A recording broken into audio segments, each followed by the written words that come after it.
Hello and good morning दोस्तों। आज Valentine's day है।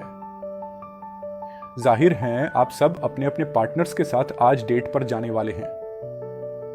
कोई अपनी गर्लफ्रेंड के साथ तो कोई अपने बॉयफ्रेंड के साथ और कहीं कोई अपनी वाइफ या हस्बैंड के साथ रोमांटिक डिनर की प्लानिंग कर रहा होगा। लेकिन रुको, एक सवाल है, क्या आपको पता है कि वैलेंटाइंस डे सिर्फ एक लव फेस्टिवल है कि या इसका कोई और सच भी है?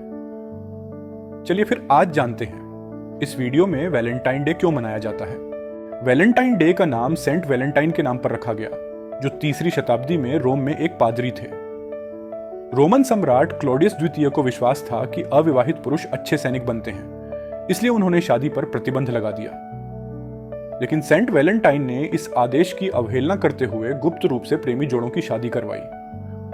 जब सम्राट को यह पता चला तो उन्होंने वैलेंटाइन को गिरफ्तार कर लिया और 14 फरवरी 224 ईस्वी को मौत की सजा दे दी। कहा जाता है कि जेल में रहते हुए वैलेंटाइन ने जेलर की बेटी को प्रेम पत्र लिखा, जिसके अंत में उन्होंने लिखा, तुम्हारे वैलेंटाइन की ओर से। इस घटना के बाद वैलेंटाइन को प्रेम और बलिदान का प्रतीक माना जाने लगा। सालों बाद ईसाई चर्च ने उन्हें संत घोषित कर दिया और 14 फरवरी को वैलेंटाइन डे के रूप में मनाया जाने लगा। हालांकि इतिहासकार इस कहानी पर पूरी तरह सहमत नहीं है और सेंट वैलेंटाइन से जुड़ी कई कथाएं मौजूद हैं। कुछ मान्यताओं के अनुसार वैलेंटाइन डे की शुरुआत प्राचीन रोमन त्योहार लुपरकालिया से हुई, जो 13 से 15 फरवरी के बीच मनाया जाता था। यह त्योहार वसंत के आगमन का प्रतीक था और इसमें प्रेम के प्रतीक के रूप में महिलाओं और पुरुषों को जोड़ा जाता था। ईसाई धर्म के बढ़ने के साथ चर्च ने इस पगान त्योहार को बदलकर इसे सेंट वैलेंटाइन से जोड़ दिया। 14वीं शताब्दी में प्रसिद्ध कवि जेफरी चौसर ने अपनी कविता में वैलेंटाइन डे को प्रेम से जोड़ा, जिससे यह परंपरा और मजबूत हुई। 17वीं शताब्दी तक इंग्लैंड और फ्रांस में वैलेंटाइन डे को प्रेम पत्र और उपहार देने के रूप में मनाया जाने लगा। 19वीं शताब्दी में व्यावसायिक ग्रीटिंग कार्ड कंपनियों ने वैलेंटाइन डे को बड़े पैमाने पर प्रचारित करना शुरू किया। धीरे धीरे यह पश्चिमी देशों से एशिया, विशेष रूप से भारत में भी फैलने लगा। भारत में वैलेंटाइन डे की शुरुआत 1990 के दशक में हुई, जब ग्लोबलाइजेशन के कारण पश्चिमी संस्कृति का प्रभाव बढ़ा। एमटीवी, एफटीवी और अन्य विदेशी चैनलों ने इसे युवाओं के बीच लोकप्रिय बना दिया। 1992 में पहली बार भारत में वैलेंटाइन डे पर गिफ्ट्स और ग्रीटिंग कार्ड्स बेचे गए।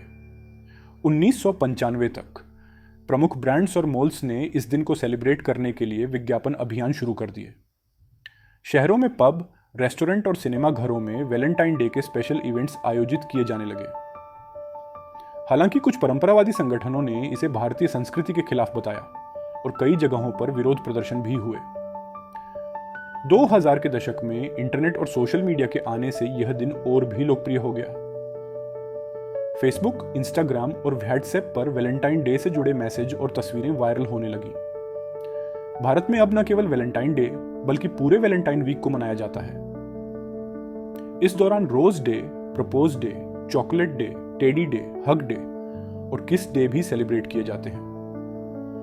कॉलेज और यूनिवर्सिटीज में वैलेंटाइन डे के दौरान पार्टियां और प्रोग्राम्स आम हो गए। ब्रांड्स ने इसे मार्केटिंग के बड़े मौके में बदल दिया और डिस्काउंट्स, सेल और ऑफर्स शुरू किए। रेडियो और टीवी पर वैलेंटाइन स्पेशल प्रोग्राम और रोमांटिक गाने बजाए जाने लगे। फिल्म इंडस्ट्री ने भी इसे भुनाया और बॉलीवुड में कई रोमांटिक फिल्में इस दिन रिलीज की जाने लगी। धार्मिक संगठनों और रूढ़िवादी समूहों ने इसे भारतीय संस्कृति पर पश्चिमी हमला कहकर विरोध जारी रखा। हाल के वर्षों में ऑनलाइन डेटिंग एप्स ने वैलेंटाइन डे को और भी लोकप्रिय बना दिया। कई भारतीय परिवारों ने इसे खुले दिल से अपनाया, जबकि कुछ अब भी इसे भारतीय मूल्यों के खिलाफ मानते हैं। बड़े शहरों से लेकर छोटे कस्बों तक वैलेंटाइन डे अब हर जगह मनाया जाता है। 2020 के दशक में वैलेंटाइन डे भारत में एक वार्षिक परंपरा का रूप ले चुका है।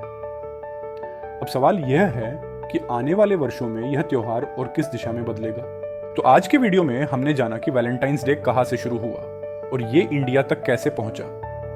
अब मैं चलता हूं, क्योंकि मेरी गर्लफ्रेंड भी मेरा वेट कर रही होगी और उम्मीद करता हूं कि आज के दिन आप भी अपने पार्टनर को कोई सरप्राइज देंगे। वैसे अभी कमेंट्स में मुझे बताएं कि अपनी गर्लफ्रेंड को क्या गिफ्ट देना चाहिए।